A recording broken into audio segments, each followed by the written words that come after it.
Hey guys, അപ്പോൾ എല്ലാവരും അറിഞ്ഞാണെന്ന് വിശ്വസിക്കുന്നു. അതായത് ഓഗസ്റ്റ് 3-ാം തീയതി ഇന്ന് ഫസ്റ്റ് അലോട്ട്മെൻറ്റ് വന്നിട്ടുണ്ട്. നമുക്ക് 31-ാം തീയതി ആയിരുന്നു ട്രയൽ അലോട്ട്മെൻറ്റ് വന്നത്. ഒരു 3 ദിവസത്തിനുള്ളിൽ തന്നെ നമുക്ക് ഫസ്റ്റ് അലോട്ട്മെൻറ്റ് കിട്ടിയിട്ടുണ്ട്. ഈ അലോട്ട്മെൻറ്റ് വരുമ്പം ശ്രദ്ധിക്കേണ്ടതെന്ന് വെച്ചാൽ ഇത് കുറച്ചും കൂടി ഇൻഡെക്സ് മാർക്ക് കുറവുള്ളവരെയൊക്കെ തന്നെ ഈ ഫസ്റ്റ് അലോട്ട്മെൻറ്റിൽ അവർക്കൊക്കെ സീറ്റ് കിട്ടിയിട്ടുണ്ട്. നമ്മുടെ കോളേജിലൊക്കെ തന്നെ ആണെങ്കിലും ഒരുപാട് പേർക്ക് സീറ്റ് കിട്ടിയിട്ടുണ്ട്.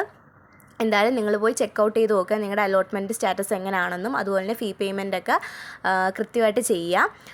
അതുപോലെ തന്നെ ശ്രദ്ധിക്കേണ്ട കാര്യം എന്ന് പറയുന്നത്, നിങ്ങൾക്ക് കിട്ടിയ ഓപ്ഷൻ്റെ താഴോട്ടുള്ള എല്ലാ ഓപ്ഷൻസും എന്തായാലും ക്യാൻസലായി പോകും. അപ്പോൾ ഉറപ്പ് വരുത്തുക നമുക്ക് എന്തായാലും കിട്ടേണ്ട ഓപ്ഷൻസൊക്കെ തന്നെയാണ് മുകളിലുള്ളതെന്നൊക്കെ ഉറപ്പ് വരുത്തുക. നിങ്ങൾക്ക് കറക്റ്റ് വേണ്ടുന്ന കോളേജ് തന്നെയാണ് ഈ ഓപ്ഷനിൽ വന്നിട്ടുണ്ടെങ്കിൽ നമുക്ക് വേണമെങ്കിൽ സെക്യൂർ ചെയ്തിട്ട് ബാക്കിയുള്ള ഓപ്ഷൻസ് എല്ലാം ഡിലീറ്റ് ചെയ്യാനുള്ള ഓപ്ഷൻസും ഇപ്പോൾ ഉണ്ട്. ടോക്കൺ ഫീയെ പറ്റിയും റീഫണ്ടിനെ പറ്റി അതുകൊണ്ട് ഇൻഡെക്സ് മാർക്കിനെ പറ്റിയുള്ള ഡീറ്റെയിൽഡ് വീഡിയോ ഇന്ന് തന്നെ നമ്മൾ എന്തായാലും അപ്ലോഡ് ചെയ്യുന്നതായിരിക്കും. നിങ്ങളെല്ലാം ചെക്കൗട്ട് ചെയ്ത് നോക്കുക.